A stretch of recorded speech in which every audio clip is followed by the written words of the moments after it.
You know when you're looking forward to something for so long that you try your best not to put too much pressure on it or hype it up just in case it then disappoints you? Well, that was this holiday. We didn't have any expectations for this trip at all.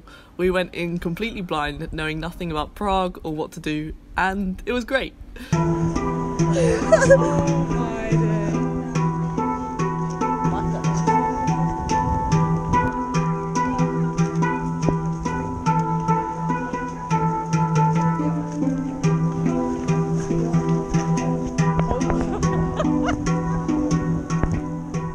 But neither of us expected how fucking long and boring travelling can be. You see the flight time and you think, yeah, cool, I'll leave one country and be in the next in a couple hours.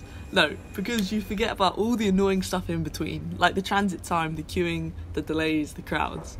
And it makes you think, why is the experience of just waiting always so unpleasant?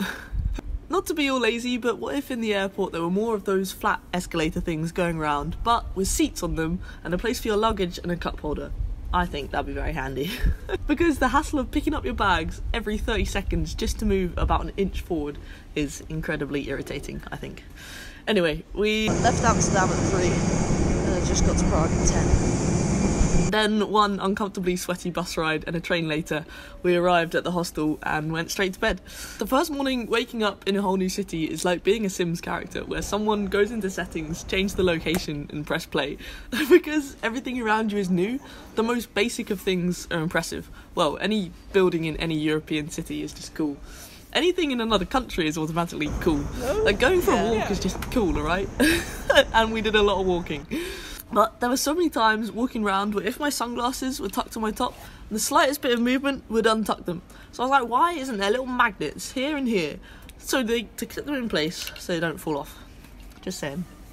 We followed the hostel's tour guide recommendation for dinner because we got a voucher for a free shot, so we got to try some of the traditional cuisine, which is basically just pretty bland meat and potatoes, but is extremely cheap, so can't complain.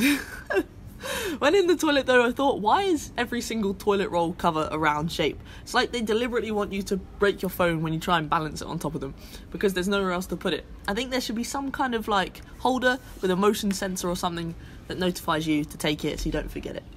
The next day we climbed up this tower, getting a scale for how small and cute the city is.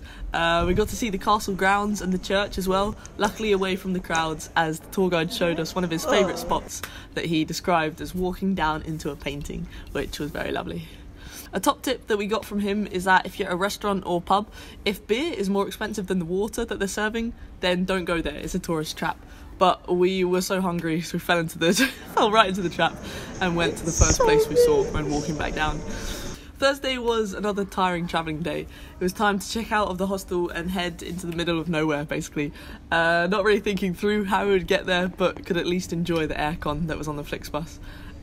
We left Prague at like 11 in the morning and only got to this place at about 3 in the afternoon, vastly unprepared for the walk we had to do along this deserted dirt track road, sweating our tits off. But we made it, and although we only travelled like less than 100 miles to get there, it felt like we were on this completely uninhabited island with just one cabin in the woods because there was no one in sight and you couldn't hear anything but birds for the next 2 days. Everything was so quiet, like your whole brain just empties as you stare out into space, not thinking about anything in particular. You just completely forget where you are. Because of that, we had so much time to read, so both of us managed to finish our books. I got to do possibly my most favourite activity and make a fire and just watch the flames get bigger and bigger.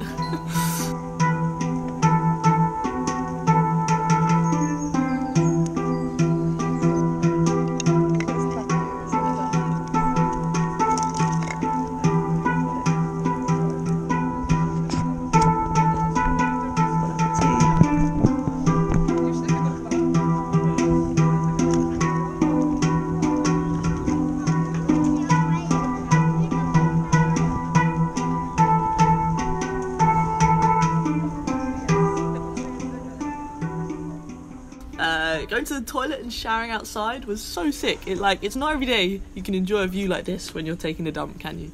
I also got sick at Solitaire. I got a 4-win streak in a row. So yeah, that was our trip. And it was only a couple weeks ago, but I want another holiday already. So yeah, thanks for watching. Yeah.